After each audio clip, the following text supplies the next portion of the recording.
रोहित शर्माच्या भारतीय संघानं कानपूरच्या दुसऱ्या कसोटी सामन्यात बांगलादेशचा 7 विकेट्सनी धुव्वा उडवला।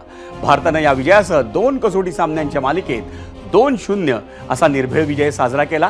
कानपूर कसोटी सामन्यात जवळपास 2.5 दिवसांचा खेळ हा पावसानं वाया गेला होता, त्यामुळे ही कसोटी अनिर्णित राहील असा एक अंदाज होता।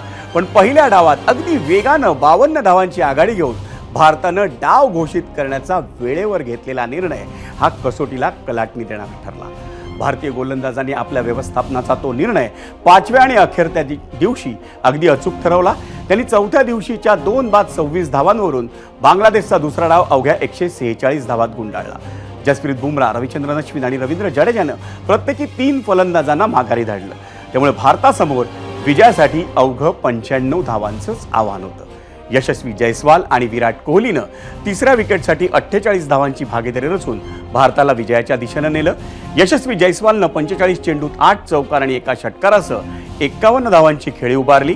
विराट कोहलीनं 4 चौकारांसह नाबाद 29 धावांची खेळी करून भारताला विजय मिळवून दिला।